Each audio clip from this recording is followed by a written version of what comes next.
Pascal, merci beaucoup. Je crois qu'on a la possibilité de continuer le débat maintenant que les images sont dans nos yeux. Je suis encore plus ému de l'avoir vu au grand écran qu'avec le DVD de préparation que tu nous as donné. Et c'est vrai que quelque chose est très présent dans ces femmes qui sont là et qui sont dans son âme, quoi, qui le réveillent et qui le font dormir. Voilà. Tu veux nous dire quelque chose là-dedans? Oui, je peux commencer comme ça par un peu polémique en disant s'il y a quelque chose qu'il n'y a pas dans ce film, c'est du discours humanitaire. C'est-à-dire que le film, effectivement, présente des victimes. On a l'impression, c'est ce que je voulais dire d'ailleurs tout à l'heure, qu'aujourd'hui, le cinéma se doit de faire de ces héros des victimes. Pratiquement tous les films, le héros est une victime. Même le film que nous avons vu ensemble ici, le film de Polanski, finalement, la morale du Polanski, c'est si vous vous frottez à la politique, vous en deviendrez la victime. Voilà. Donc, pourquoi est-ce qu'il y a cette course à la victime, j'ai l'impression, dans le cinéma actuel? C'est parce que justement, c'est ça que ça produit. L'être victime produit du discours humanitaire. Et moi, c'est vrai que je n'avais pas envie de faire un film qui parle en termes humanitaires de ce sujet. J'avais pas envie.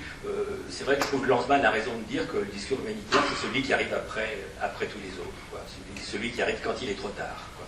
Il y a une espèce de délectation du trop tard dans le discours humanitaire. Voilà. En revanche, l'être victime, ça refoule un certain nombre de choses, et c'est plutôt ce que ça refoulait qui m'intéressait que ce que ça produisait. Voilà. C'est une façon de lancer le débat. Non, mais il est dans le désir, vraiment. Quoi. Il est dans le désir de... Bon, il fait marcher les femmes, celles qui sont même... Oui, il a fait marcher. De façon charcotienne, quasiment. Ouais, voilà, charcotienne, et voilà, et symbolique. Bon, et cette présence du féminin est très importante, je trouve, là. Oui. Très important.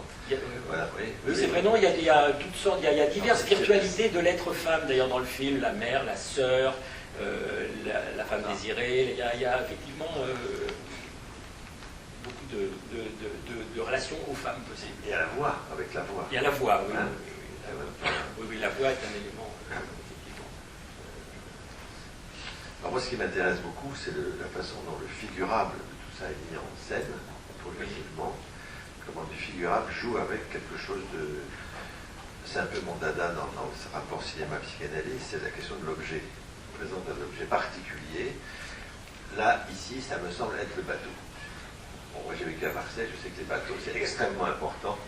On vit avec le rythme des bateaux, même si on n'est pas branché marin au voyage. Mais le bateau, la dernière image du bateau qui s'en va, c'est une séparation radicale. Et il instaure sa vie nouvelle, là, comme ça. Avec une séparation. Il se sépare et des femmes, et ce bateau... Oui, mais alors, le bateau, mais c'est vrai, c'est-à-dire que moi, de façon presque contradictoire avec le sujet du film, ce que je cherche quand je le revois, c'est tout ce qui est métaphorique d'autre chose. Tout ce qui n'est pas aplatissement sur l'époque, la thématique de la guerre, etc. Tout ce qui métaphorise autrement. Et effectivement, avec le bateau, on en sort. Je ne sais pas, il y a des choses comme ça, il y a d'autres objets, le ventre de la femme enceinte. J'ai l'impression qu'on est ailleurs, là, tout d'un coup, on est dans une sorte d'initiation sexuelle d'un tout jeune enfant. Enfin, disons qu'à chaque fois qu'on peut effectivement sortir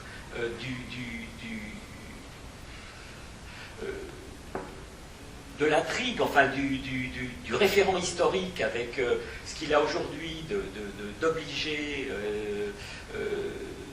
c'est pour ça que je parlais tout à l'heure de documentaire, dans une espèce d'obligation de vérité documentaire dans laquelle on est aujourd'hui, surtout quand on parle de la guerre. À chaque fois qu'on peut sortir de ça, qu'on peut être dans un espace plus métaphorique, moi je me sens heureux.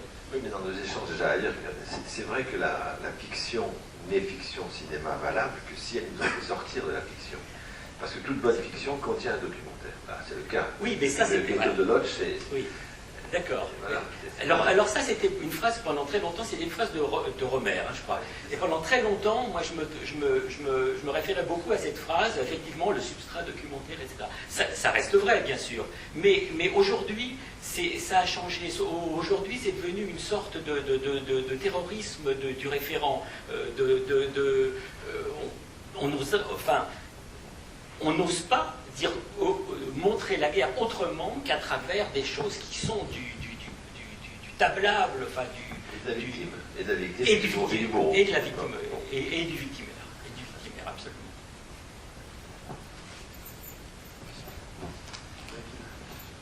Nabil, si tu veux crever, là.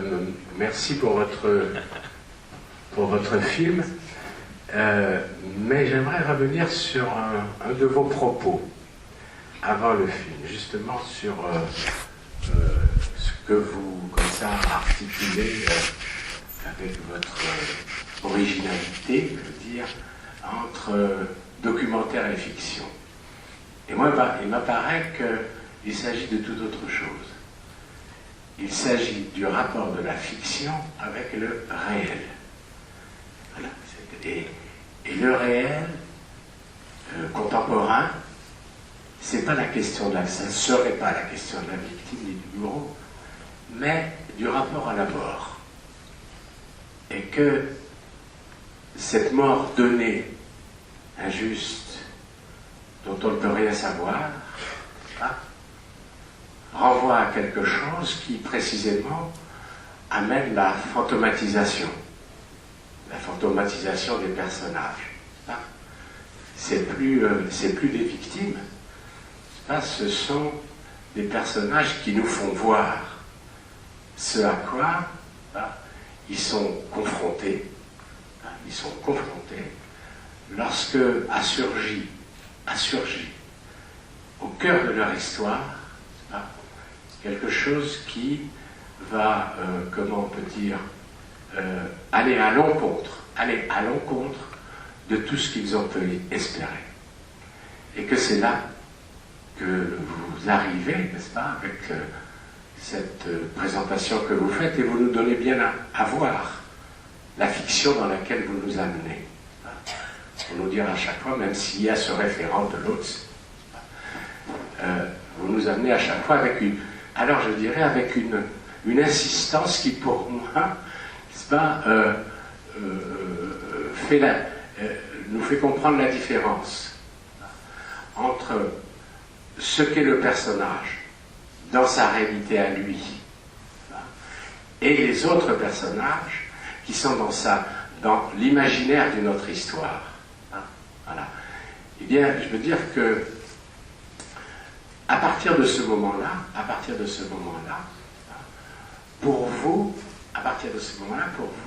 qu'est-ce qui se passe dans la référence cinématographique, je dirais, qui d'une façon très bizarre m'est apparue pour moi, avec le film de Fellini, Juliette des Esprits. Ah oui. Oui, alors je ne l'ai plus en tête.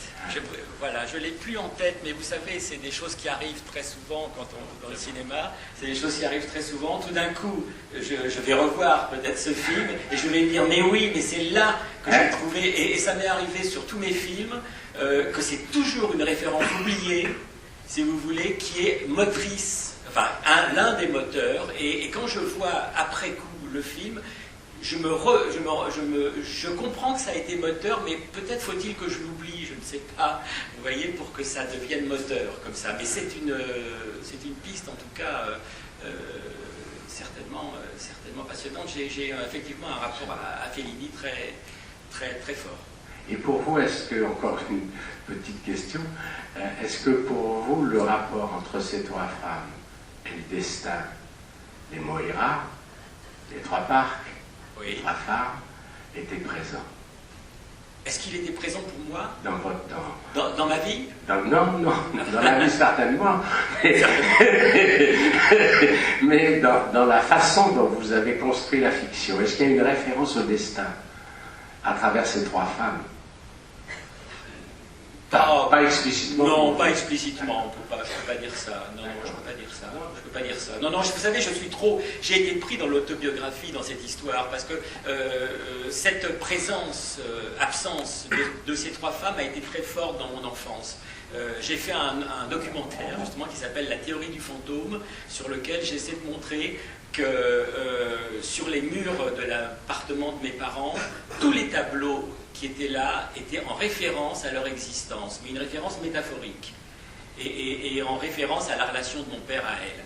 Et donc elles ont une très très forte, voilà, une très très prégnance. Et donc c'est vrai que je ne suis pas, ça m'a bouffé.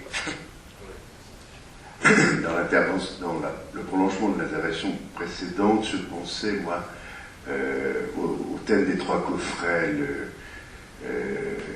la naissance, l'amour, la mort, la mère, la vente et la mort. Oui, mais ça, effectivement, vous voyez, cette femme enceinte avait beaucoup d'importance pour moi, ce ventre qu'on ne trouvait pas, qui est magnifique d'ailleurs, etc. Et effectivement, les trois y sont, mais je crois quand même que ça fait partie des choses qui, au niveau créatif, vous savez, on fait les choses à l'instinct. S'il fallait théoriser tout ce qu'on fait, on n'y arriverait pas. Et en plus, il ne faut pas essayer, je crois. Alors des fois, on théorise, mais souvent, les réalisateurs, quand ils théorisent un peu à côté, d'ailleurs. Mais il y a des choses, non, il faut les faire à l'instinct. Quand je disais que c'était les différentes incidences du rapport au féminin qui étaient en jeu, ce dont je me suis rendu compte quand même, vaguement en l'écrivant, ça passe par ça, par ce que vous dites. Mais je remercie aussi monsieur de souligner que ce ne sont pas avant tout des victimes, ces trois femmes. Et si vous voulez, c'est ce qui fait que ce film n'est pas très doxal. Si vous voulez, bon voilà, je sais que moi j'ai beaucoup de mal à faire pleurer Margot sur le sort de... j'ai plus envie de faire, de me remémorer mes ancêtres disparus à travers un crépage de chignon que à travers une logique de l'apitoiement et du discours humanitaire, une fois de plus. Mais juste un point là-dessus qu'il faut préciser, il y a des victimes, il y a des bourreaux, mais il n'y a pas de couplage victime-bourreau à montrer à chaque fois. Voilà. C'est le couplage qui risque d'être pervers et nous entraîner dans quelque chose où on serait du bon côté. C'est ça. On n'aurait pas nous-mêmes des images internes qui nous renvoient à des choses comme crêper le chignon ou d'autres choses encore. Ces gens-là ont vécu avec leurs problématiques, avec leurs désirs, avec leurs soucis, avec leur style, leur beauté, leur laideur, et c'est ça qui est montré là, c'est comme ça. Et c'est vrai que le héros, en quelque sorte, sort petit à petit de sa fantasmagorie ou de sa fantomatologie. Dans un des textes, tu fais allusion à Abraham et Torok, justement, des analystes qui ont beaucoup travaillé cette problématique-là. Bon, nous, on dirait plutôt vie fantasmatique, mais pour prendre conscience de la réalité et faire la part entre réalité et fantasme. Donc, hein. Et là, c'est un peu flou pour ce héros, il n'est pas trop branché sur ce qui peut en être vraiment de sa vérité. Et pour cause, parce que c'est quelque chose d'absolument incroyable qui est arrivé, indicible, impossible à avancer. Hein. Donc c'est là où, effectivement, comment il réagence quelque chose, comment il psychise des choses, comment le traumatisme de réel, quand on reçoit la lettre, c'est trop réel encore, il faut que ça passe par tout un parcours de rêve, hein, de rêverie, peut-être même d'hallucination. Oui, d'hallucination, où on ne sait plus très bien d'ailleurs qui va halluciner, si c'est des femmes qui sont vraiment là et qui hallucinent sa présence à lui. Il y a tout un parcours psychique très proche des enjeux de la psychanalyse, tant mieux. Là, il y a quelque chose de très proxime entre cinéma et psychanalyse. Psychanalyse, les gens qui font une analyse, j'entends, hein, attention, c'est pas la théorie justement. Les gens qui en font une de psychanalyse, ils passent par ça. Hein. Ils font revivre dans leur séance, dans leur fantasme, dans leurs rêves, toutes ces personnalités, ces personnes, ces personnages qu'ils agencent, et puis à un moment donné, c'est fini, on passe à autre chose. Pas pour autant que l'histoire, et je dirais même qu'à partir de cette fantasmatique, l'histoire peut se mettre en place. Une histoire peut être racontée enfin, sans qu'il y ait trop de pathos, disons. Voilà. C'est ça, au fond, le victime bourreau, ce que tu veux éviter, c'est le pathos. Il n'y a pas le pathos. Il y a la beauté de ces gens, et c'est ça qui nous raconte de donner place le plus possible. Oui, le pathos, c'est le discours de la société derrière. Mais je préfère, oui, parler que moi. Il faut être derrière. Voilà. Il est derrière. Le film était très intéressant. Par expérience photographique, malheureusement, j'ai été à Suisse-Verpenot, à Medinek et à Zamosk. J'ai ressenti beaucoup de choses, surtout à Verpenot. Ce que je ressens dans ce film, c'est très psychologique et même presque à la frontière de la psychiatrie. Dans le sens qu'on ne voit pas la frontière entre le réel et le fantasme. Mais par contre, ce que j'ai ressenti dans ce film, c'est des souvenirs.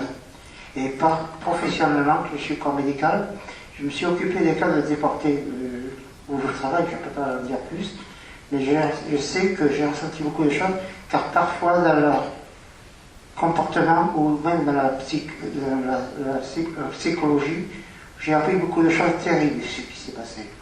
Et je pense aussi que beaucoup de personnes qui ont survécu ont jusqu'à leur mort les souvenirs du passé et de leur famille. Surtout que je sais très bien que dans le peuple juif, les séfarades ou les esquenades, le symbole de la famille est le plus important que je pense. Voilà. Et je pense, M. Canet, que j'ai dit ce que je pensais de ce que j'ai vécu et de ce que j'ai vu. Merci.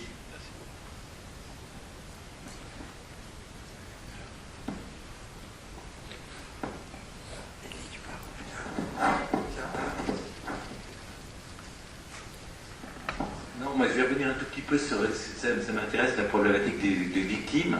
Je trouve que dans le film, il y a deux scénarios en fait, parce que si réellement elles étaient venues, elles auraient été victimisées, c'est-à-dire elles auraient été arrêtées, puisque tel que le scénario fonctionne, au moment où ils doivent embarquer le bateau, on les surveille, etc. La force, effectivement, c'est qu'elle n'existe pas.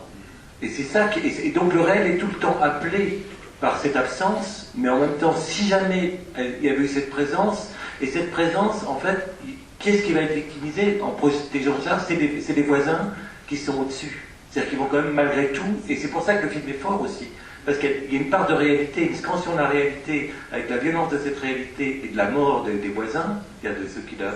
et il sauve ses fantômes grâce à ça. Donc moi je trouve qu'il sauve ses fantômes, et c'est les voisins qui en meurent pour pouvoir sauver ces fantômes. C'est en tout cas dans le scénario, moi je reste très très près du scénario, hein, j'essaye pas de débattre. Et je trouve que c'est ça la part du film, c'est-à-dire qu'il y a à la fois une sorte de réalité qui est tout le temps hors champ, puisqu'elle n'est pas là, puisqu'on est à la frontière de l'hallucination, de sa culpabilité, de ses fantasmes, de sa réalité intérieure à lui, face à une réalité extérieure qui est très violente. Voilà. Et je trouve que le film, il navigue sans arrêt sur ces deux plages, et c'est ça qui fait la force. Oui, c'est un peu ce que disait monsieur, la mort comme réel du film. Quoi. Il n'y aurait pas de film. Oui, absolument, il n'y aurait pas de film. Merci beaucoup, M. Canet, de ce film qui forcément nous a tous émus. C'est difficile parce que, en tant que psychanalyste, là j'ai pensé à Arnold de la Gradiva, parce que véritablement vous avez restitué là quelque chose que je pense qu'on peut lire dans Freud, et ça c'est vraiment un grand éloge, je crois, si on était d'accord avec ce que je dis, de ce qu'on peut dire. Il y a une deuxième chose que je voulais dire, c'est l'amour. Ce film pourrait s'appeler d'une certaine façon Louis et Rosa. Louis donne la marche, Rosa donne la vie. C'est-à-dire que vraiment cette dernière image où Rosa dit à Louis réveille-toi, c'est vraiment quelque chose de très émouvant. Et le troisième point sur lequel je voulais intervenir, c'est un point un peu personnel, mais je crois que beaucoup dans cette salle ont connu ça. J'avais 8 ans à l'époque, et réfugié dans une auberge, et à chaque nouvelle personne arrivant dans cette auberge, ma mère, mon frère et moi, on se demandait si ce serait une personne menaçante qui déterminerait le cours des choses. Merci. C'était dans quelles circonstances, juste l'auberge dont vous parlez, là, parce que c'est une configuration intéressante. Réfugié dans un village. Dans un village où personne ne voulait nous accueillir parce qu'on faisait trop de bruit, on était des enfants petits, et on n'était pas les patins dans la maison pour ne pas salir. Merci beaucoup.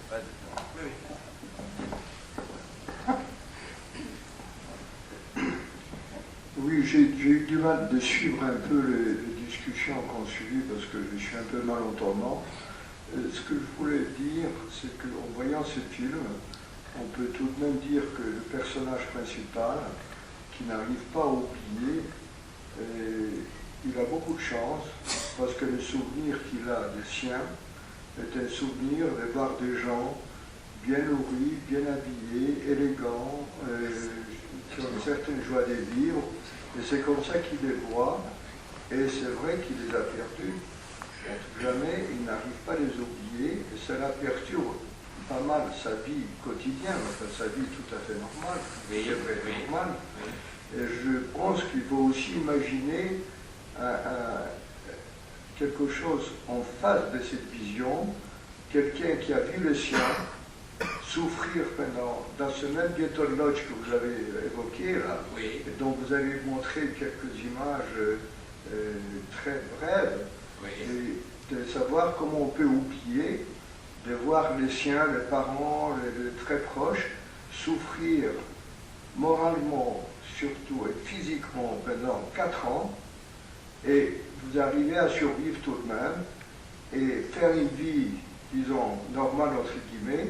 Et il est évident que l'oubli est encore, c'est pas qu'il est impossible, il est évident qu'il est impossible, le deuil est impossible, et la vie est difficile à cause de cela. Oui, oui, mais le deuil est impossible, ça c'est effectivement le sujet principal.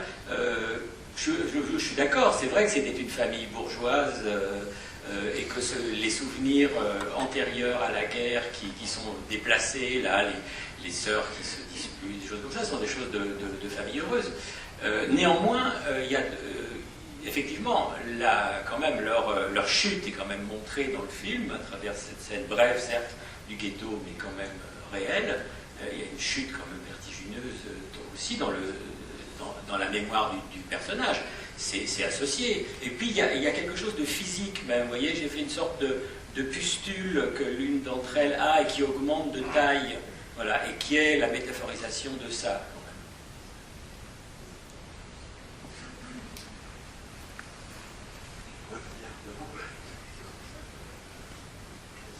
Simplement une question. La fin. Pourquoi il reste sur le quai? Le couple. Pourquoi il reste plutôt que de partir. Que de prendre le bateau. Ah, que de prendre le bateau? Oui. Parce qu'il n'est pas question que... Parce que, je sais pas, l'amour a sauvé Louis, et il n'est pas question qu'il quitte... S'il partait, ça signifiait la mort. Non, mais non. D'accord. C'est l'état de la France à l'époque. Oui, mais là, justement, il fait le pari. Rosa lui fait faire le pari. Mais il reste en France. Et puis, oui, il reste en France. Là, vous savez, j'étais trop lié à l'autobiographie, j'aurais pas pu... Alors là, je faisais encore. Alors là, je pense que c'était trop compliqué. Dans la métaphore du bateau, enfin l'image du bateau qui, justement, il largue les amarres. Oui. Et le personnage largue les amarres avec les souvenirs de sa famille. Enfin pas oui, les souvenirs, la culpabilité qui oui, c'est sa ça. famille. Absolument, c'est la culpabilité qui s'en va aussi. Pas sa famille, mais la culpabilité, la dette qu'il a envers sa famille, toute sa vie, toute sa vie qu'on voit dans le film. Oui, c'est ça. Ah, oui, c'est ça qui s'éloigne, mais qui disparaît, enfin qui s'éloigne. Mais qui va faire retour, quoi, parce qu'il y a quand même quelque chose d'un peu tragique dans les images dans les toutes dernières images qui me pose toujours question, moi je vous avoue, quand je revois le film. On sent que ça va faire retour, la culpabilité, tout ça, il me semble, hein, voilà, on n'est pas débarrassé.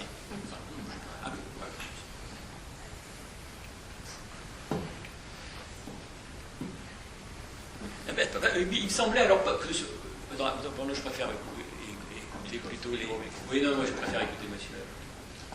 Est-ce que le couple de réfugiés allemands anti-nazis fait partie de l'autobiographie ou il est entièrement fictif? Non, il est entièrement fictif. C'est un contrepoint qui me paraissait intéressant dans la logique de l'histoire. Mon père n'a jamais eu ce problème. Non, il me semblait, non, je voulais dire une chose, parce que je suis dans un public d'analystes. il me semblait avoir quelque part croisé l'idée suivante, c'est lorsque on descend d'un train, par exemple, et qu'on voit partir ce train, c'est une sorte de rêve de survie. L'idée de ne pas monter dans le véhicule aurait rapport à la survie. Voilà, j'avais un peu cette idée en tête. Ils auraient pu partir ensemble en bateau. Moi, il ne fallait pas pour moi. Oui, bien sûr. Et puis il y aura un autre film sur l'Argentine. Oui. Voilà. Et bon, dans ce bateau, ce qui est attendu, c'est l'objet qui construit le film. Il vient là pour ça. Il part de Montpellier, probablement. Oui, c'est l'objet qui construit le film. Dans ma famille, aussi un homme faisait médecine à Montpellier. Il a été viré pour le numerus clausus, le pichiste qui interdisait aux juifs de faire médecine. Non, mais numerus clausus, c'était pas interdit. Voilà, il y avait un chiffre très faible. C'est pour ça que je parle des Roumains et des Polonais, parce qu'effectivement, on additionnait les Roumains aussi, qui étaient mal vus. Il vient à Marseille, et c'est là où il est un message de départ avec ses fantômes. Et voilà que l'amour surgit, le réel surgit, qui le soigne, ça interprète quelque chose, ça fait interprétation, véritablement. Oui, en fait, voilà, moi, ce qui m'a pas trop plu ni trop déplu, c'est que ce monsieur de je sais plus quoi, là, c'est puissant, il a une canne, il est infirme, quoi, à moitié. C'est pas non plus une nécessité. Qu'est-ce que c'est, à quoi ça tient? Je veux dire, parce que c'est le pouvoir qu'il représente qui est chancelant et même la torpeur, ou, vous voyez, il y a tellement de moyens de se dire, voilà en quoi cet homme est infirme et vu comme un infirme et le vit, que c'est... Je serais content qu'effectivement que d'autres personnes puissent répondre. Moi je vais répondre, si tu permets. Au contraire. Ce que j'ai cru comprendre dans tout le casting qu'a fait Pascal, qui le distingue avec quelques autres réalisateurs, c'est qu'il n'a pas cherché à caster une image caricaturale de salaud pour un rôle de salaud. Et il me semble que c'est valable aussi pour tous les personnages, où il y a un décalage, enfin, il y a vraiment mise en scène et les comédiens, voilà. Donc dans le personnage qui est joué par Arditi là, je crois qu'il n'a pas voulu en faire la caricature de vichiste qu'on a vu dans l'imagerie d'Épinal, si je puis dire, du genre. Voilà. Est-ce que c'est ça, Pascal? Je ne sais pas. Moi j'ai une autre interprétation qui est plus par rapport au scénario, qui serait que ça marque pas du tout, c'est pas par rapport au pouvoir, c'est par rapport à un homme plus vieillissant. Et que l'opposition du coup de foudre entre elle voit un jeune homme avec qui est sain, qui est jeune, qui est beau, qui est fort, et puis cet homme-là, à laquelle elle est obligée d'avoir certains compromis pour faire sa carrière, et quelqu'un de vieillissant. Et je trouve que c'est une marque cinématographique du vieillissement, c'est pas un rapport de caricaturer le pouvoir, mais c'est de marquer l'opposition entre les deux personnages. Est-ce que je me trompe? Ah non, mais je n'ai pas de... Moi, je le verrais comme ça. Je ne peux pas répondre, d'accord.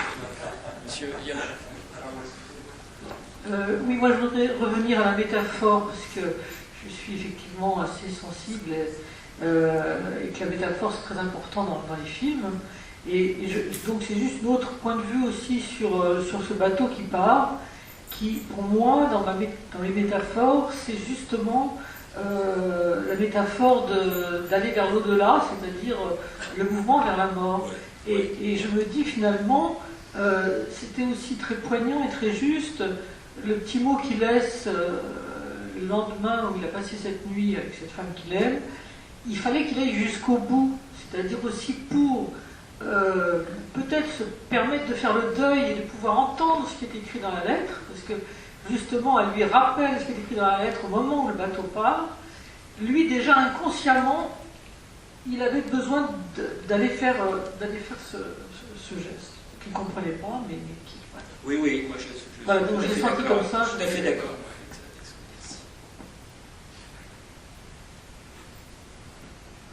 Monsieur, à côté de toi, juste là. Non, moi, je voulais juste compléter la deuxième intervention sur la canne, avec laquelle je suis tout à fait d'accord, mais en ajoutant qu'il y a une dimension d'amertume chez Arditi. Je crois que c'est un vrai salaud, contrairement à la première intervention, un vrai de vrai, mais en plus, il est vieillissant, mais il est aussi amer. Et ça se voit en particulier dans son rapport absolument incroyable, presque ridicule, avec son collaborateur, qu'il traite comme un chien. Oui, non, c'est vrai que c'est vrai cette dimension d'amertume, je suis tout à fait d'accord, parce que c'est pas un trait justement de l'ordre du manichéen, quoi, un salaud. L'amertume, c'est quelque chose en soi qui d'ailleurs a intéressé beaucoup de cinéastes. Je sais pas, Truffaut par exemple, une façon de parler de Robert Ryan, acteur américain, sous l'angle de l'amertume de ses rôles, qui est effectivement, je crois que c'était peut-être ça un peu ma référence. Ouais. Moi, ce que j'avais juste envie de dire sur le film de Pascal, c'est que le fantôme, c'est quand même les fantômes qui ont été son père, et c'est l'enquête que tu as fait de nombreuses années.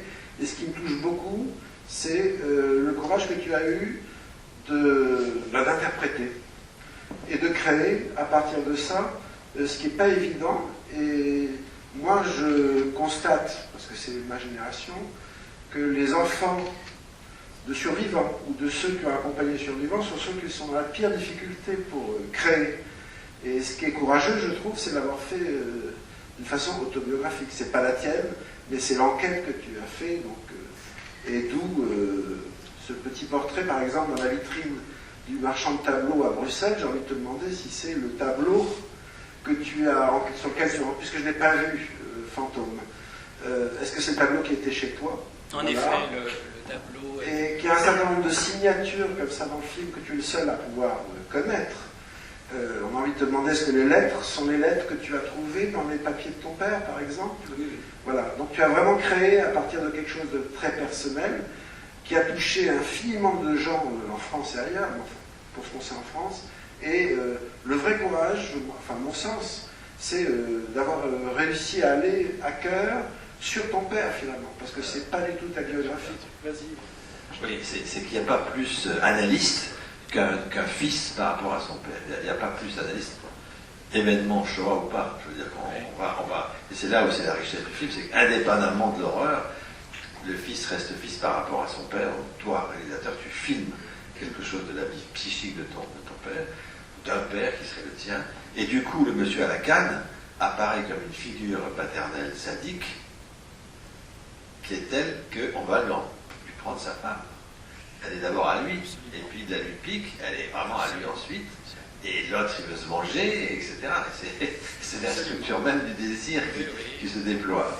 Excuse-moi. Mais non, mais oui, non, c'est tout ça, il va en plein dessus, tout à fait. Je ne veux pas te donner des détails, mais ça touche quelque chose en plus de détail. François, pour le dire. Tiens, mais je crois que ton texte, tu n'es pas revenu sur ton texte de présentation, mais si tu as cité. Non, mais oui, mais il met en jeu le passé, le présent, à travers la médiation par le rêve, donc il synthétise avec légèreté et bonheur. Ah oui, ça m'inspire. Oui, c'est ça, oui. Voilà, le problème, c'est que les critiques n'ont pas toujours autant de talent. Non, mais c'est comme ça, quoi. Et surtout, le côté, quand on se réveille, que le film se termine, on sort d'un rêve, on dit, mais j'ai appris des choses, surtout que je ne les oublie pas. Surtout que je m'en souvienne. Et puis évidemment, ça s'oublie et ça revient. Évidemment, ça se stratifie pour fabriquer quelque chose d'un savoir inconscient sur soi-même, et où on en sort enrichi et soulagé, et puis en même temps fort pour le prochain rendez-vous, les prochains rêves, et ainsi de suite. C'est ça l'intérêt. J'ai rarement vu un truc aussi clairement articulant la dimension, disons, analytique et la dimension filmique, le rêve et le cinéma. Hein. Mais bon, tout film peut faire penser à un rêve, et c'est vrai qu'il faut souvent y penser, mais l'agencement et la pureté, je dirais même, du scénario évoque le récit qu'on pourrait écrire de sa propre, bien sûr problématique, mais problématique de désir, avec ce que ça comporte d'impossible à dire, d'impossible à trouver, et des rendez-vous pour le lendemain, et ainsi de suite. Non, mais moi j'ai été très mobilisé toujours par les cinéastes du rêve. Quand je travaillais au Crédit, comme tu dis, Par exemple, je me souviens, j'ai un film qui m'a beaucoup marqué, c'était L'homme au crâne rasé de Delvaux. Les Buñuel, les derniers Buñuel où les rêves on rentre de plein pied dans des rêves. Et Fellini aussi. Le film est fini, le cinéma, le débat, tout est fini. Bonjour, c'est oui, alors je crois que François Villa, qui est attaché près de ce film, me suggère de vous demander. Mais je vais lui passer la parole. Oui, prenez la parole. Bonjour à tous, merci beaucoup d'être là. Et voilà, en fin de compte, c'était simplement nous, le film va sortir le 28 avril. Et voilà, donc pour dépasser un petit peu la réalité un peu du cinéma, nous on a besoin un peu de. Comment on appelle ça, un petit peu un bouche-oreille, un buzz, enfin, tout ce qu'on peut trouver comme ça. Et ça, si jamais. Comme ça, si certains veulent nous donner un petit coup de main pour laisser, je sais pas, en nous laissant vos emails, choses comme ça, donc pour vous envoyer le dossier de presse par email, des informations comme ça, vous pouvez faire s'appuyer autour de vous, ou qu'on puisse vous tenir au courant quand il y a des débats au moment de la sortie du film, et voilà, pour garder un petit peu un lien avec le film, et voilà. Mais d'autant plus que ce film sort, enfin, 28 avril, c'est vrai que ça va tellement vite. C'est dans un mois. Dans un mois, bon mois. Il y a aussi actuellement, oui. C'est assez incroyable, la pléthore de choses qui sont présentes.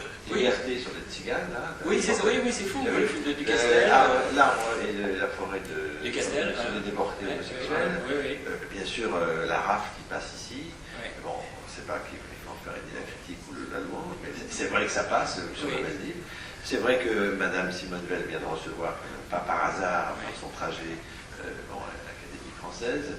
C'est vrai qu'ici on a invité Lanzmann, mais l'affaire Karski non, mais l'actualité que Lanzmann a créée, Verdure, c'est surprenant, car il y a une sorte de densité, de rendez-vous avec quelque chose. Avec des approches quand même différentes, justement. Bon, si on a réussi à essayer de parler de la spécificité de l'approche de ce film. Oui, il y a une approche spécifique. Une approche spécifique qui met l'intime, je dirais, en surplomb sur le politique. Oui, absolument. Surplomb sur le politique. Et ça, c'est un de mes enjeux précis, privé et du regard qui va, je pense. Moi aussi. Oui, voilà. Alors, bon, écoutez, si c'est fini, voilà. On a. Ah bon, d'accord. Si on peut continuer, tant mieux. Très bien. Non, pardon. Je trouve que c'est très courageux sur cette histoire de naître dans cette époque. Là, je crois qu'il y a quelque chose que vous tenez du côté du féminin très fort, c'est que malgré, en dépit de tout ce qui s'est passé, il y a quelque chose de la naissance que vous retenez d'une façon très forte, du côté de la vie. De la naissance. De la naissance, être né. Oui. Même et indépendamment de. Voilà, il y a quelque chose que vous tenez dans le film, n'est-ce pas? Comme une sorte d'éblouissement, on peut dire.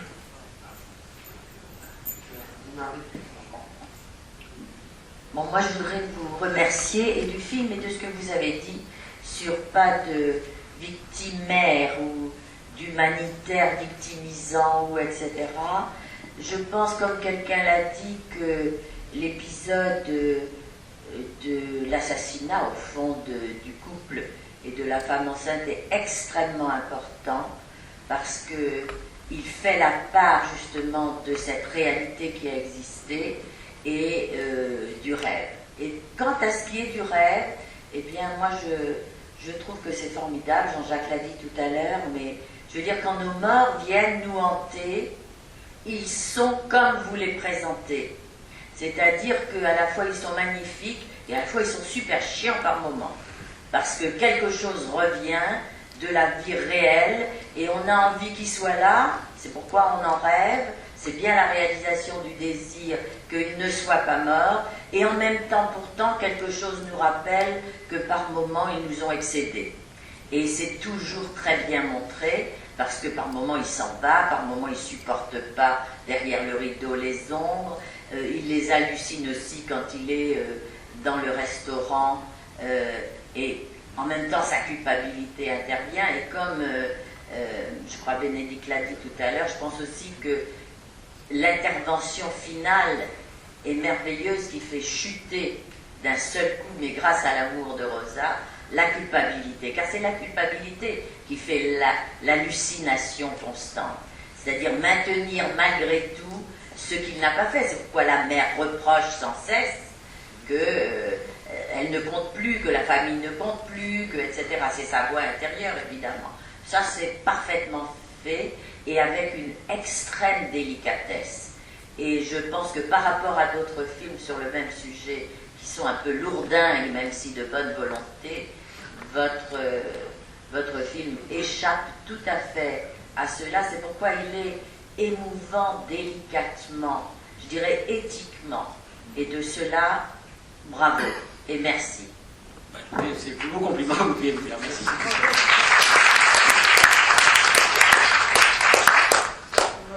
Écoutez, je voulais inviter les gens qui sont restés à prendre un pot, puisqu'on avait prévu un petit pot dans le jardin. Donc, si ça vous dit, vous avez un quart d'heure.